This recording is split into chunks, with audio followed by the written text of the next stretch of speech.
sebelum kita masuk pembelajaran, Ibu akan menceritakan satu kisah inspiratif yang datang dari Ibnu Hajar.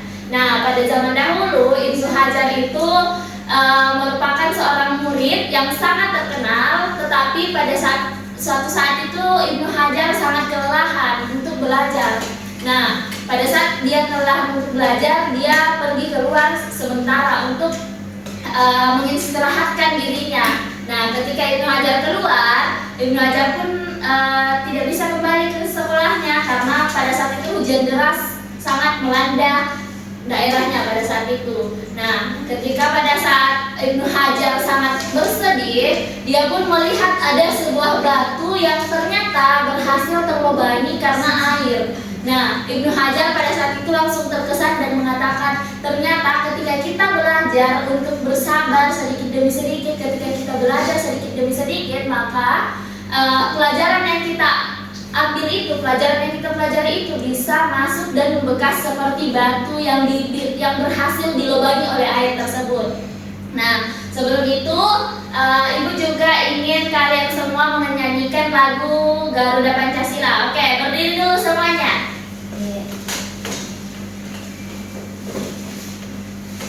1, 2, 3. Garuda Pancasila, akulah pendukungmu. Oke, terima kasih. Silahkan duduk. Nah, pelajaran kita pada hari ini yaitu hak dan kewajiban. Nah, sebelumnya kita sudah Ibu menjelaskan dulu tujuan pembelajarannya ya. Nah, di tujuan pembelajarannya itu yang pertama kita akan menjelaskan pengertian hak dan asasi. Yang kedua adalah kita akan menampilkan sikap saling menghargai hak dan kewajiban tiap orang. Nah, dan yang ketiga adalah mengidentifikasi siapa saja yang memiliki peran dalam menjalankan hak dan kewajibannya. Nah, ada yang bisa baca apa itu hak? Ibu. Oke, silahkan Najina. Hak adalah sesuatu yang boleh kita terima dan dapatkan. Oke, sedangkan kewajiban? Sedangkan kewajiban adalah sesuatu yang harus dilakukan. Oke, betul sekali. Nah, Ibu akan membagi kalian menjadi 3 kelompok, oke? Kelompok pertama yaitu Najina, dia itu akan berperan sebagai RT. Yang kedua ada Nak Adel, dia berperan sebagai orang tua. Yang ketiga Nak Indri berperan sebagai sekolah, pihak kepala sekolah. Oke, nah kita lihat contoh kasus pertama.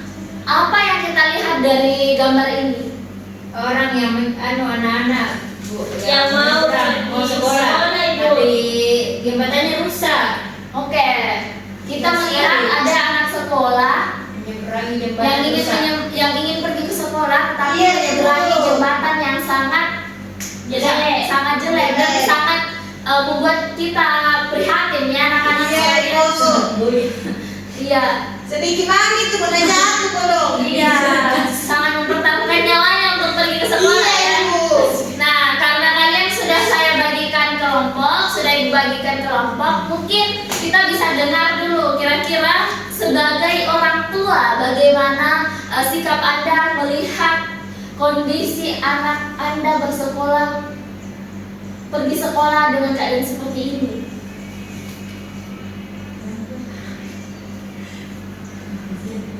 Kasihan Kak Ibu. Iya. Dan mana Kak juga Ibu, karena masa anakku sekolah baru begitu jalanannya Ibu.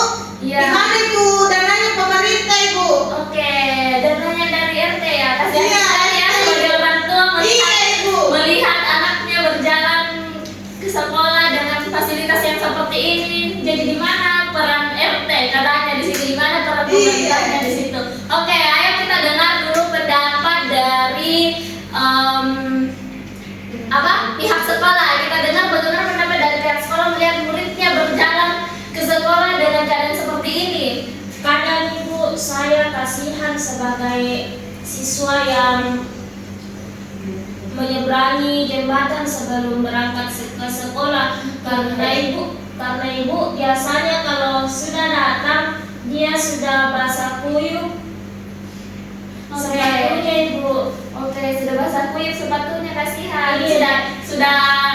Sudah kotor ya bajunya, sudah Iya, tidak Ibu. bisa lagi digunakan, sudah tidak layak lagi untuk masuk sekolah. Iya. Nah, terakhir kita mendengarkan, coba kira-kira masih ada pendapat lain dari sekolah? Kira-kira bagaimana? Apakah kira-kira apa yang harus dilakukan sekolah dari hal ini?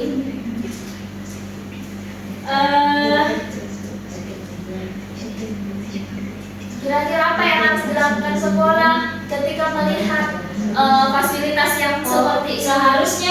Seharusnya itu pemerintah harus bertanggung jawab akan hal itu, karena itu semua tanggungannya pemerintah. Oke, nah katanya itu pemerintah yang harus bertanggung jawab karena semua dari fasilitas di desa itu adalah tanggungan pemerintah. Terakhir kita mendengarkan pendapat dari pemerintah. Kira-kira kenapa? Kira-kira kenapa ini RT RW-nya?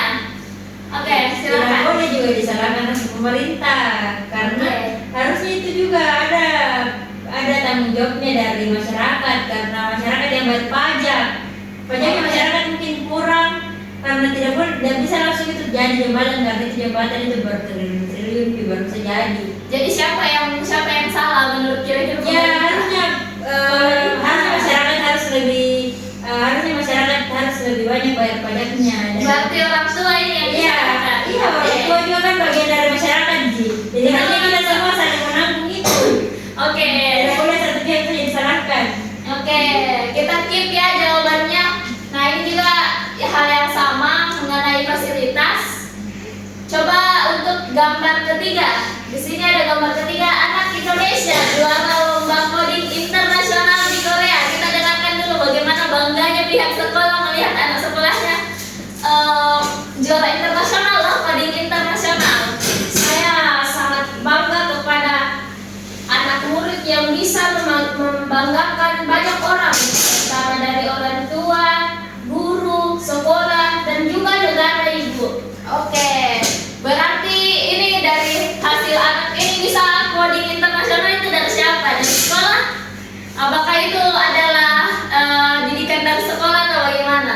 Iya, dari didikan sekolah. Oke, dari didikan sekolah. Berarti sekolah mengklaim bahwa anak Indonesia ini bisa juara karena didikan sekolahnya yang baik. Oke, kita dengarkan dulu dari pemerintah. Kira-kira bagaimana pemerintah ini anak Indonesia itu juara coding bahkan sampai ke luar Korea. Nah, di sini ada pemerintahnya, ini ada RT-nya. Oke. Pastinya sangat bangga kalau misalnya ada anak Indonesia yang menjuara, apalagi di juara internasional, dan Oke. dia membawa nama Indonesia di situ. Pastinya itu tidak lepas dari kontribusinya pemerintah untuk membiayai seperti itu. Oke, jadi ceritanya anak Indonesia ini tidak bisa ke Korea ketika tidak ada biaya dari pemerintah ya? Ya betul. Oke, betul sekali. Terakhir kita dengarkan dari orang tua. Siapa tahu orang tua bakal mengatakan anakku loh. Oke, kita dengarkan pendapat dari orang tua. Kira-kira bagaimana bangganya orang tua melihat anaknya itu juara lomba coding internasional? Kalau sebagai orang tua bangga sekali, Ibu. Kalau anakku juara, apalagi di internasional. Ini juga bagian dari didikanku. Oke, berarti ini dari didikannya orang tua ya. Nah, kira-kira apa sih hubungan ketiga RT, hubungan dari pihak sekolah dan juga hubungan dari orang tua. Nah, tadi ketika ada masalah dari materi pertama itu tentang fasilitas, pemerintah menyalahkan warganya, pihak orang tua menyalahkan pemerintah, dan juga begitu dari pihak sekolah yang menyalahkan pemerintahnya. Kira-kira bagaimana kontribusi pemerintah ketika fasilitas sekolahnya tidak baik, tidak berjalan lancar. Dan ketika kita masuk di materi ketiga, yaitu anak Indonesia juara coding internasional, semuanya mengklaim bahwasannya itu adalah hasil didikan saya loh, itu adalah anak kandung saya loh. Nah, dari orang tua mengatakan seperti itu.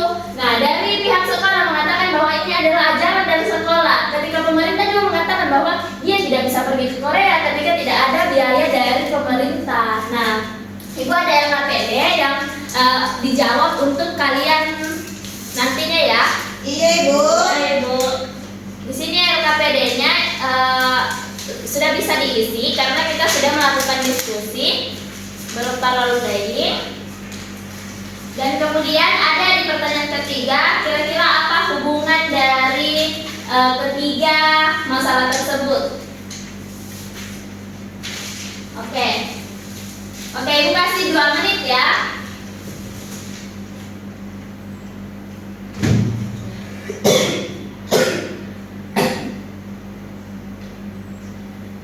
Nah, sudah?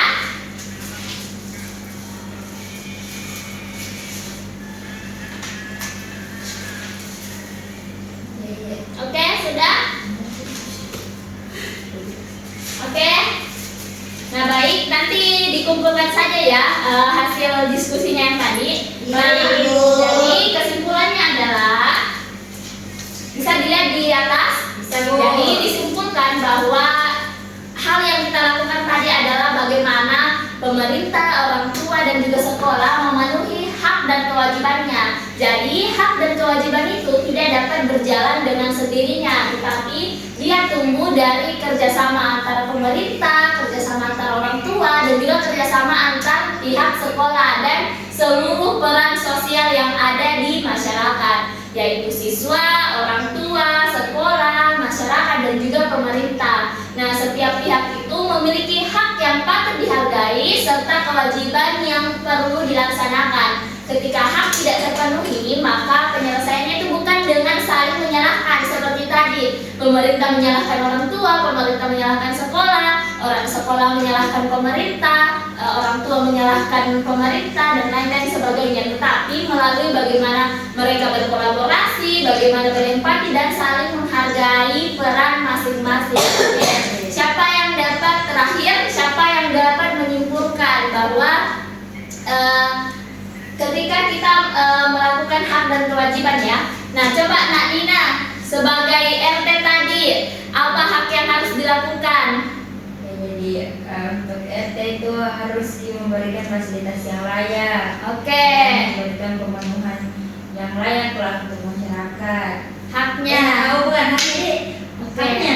Ya, berarti itu adalah kewajiban yang tadi ya, kewajiban. ada kewajiban. Nah, yang terakhir, kalau haknya itu RT itu dia berhak untuk mendapatkan ujian. oke. Ujian akan dihargai ya. Kinerja ada di psikolog. Oke, ketika pemerintah atau RT RW itu berhasil melakukan tugasnya yaitu kewajibannya, maka haknya itu juga bisa terpenuhi. Nah, itulah tadi Ibu mengatakan bahwasannya hak dan kewajiban itu harus selalu berjalan beriringan. Nah, mungkin itu saja yang bisa Ibu sampaikan. Lebih dan kurangnya mohon dimaafkan. Ibu ucapkan terima kasih. Wabillahi taufiq. Maaf, kita baca doa penutup dulu deh. Ya. Oke, dari Nak Nina. Oke, sebelum kita pulang kita membaca doa sebelum pulang. Bismillah.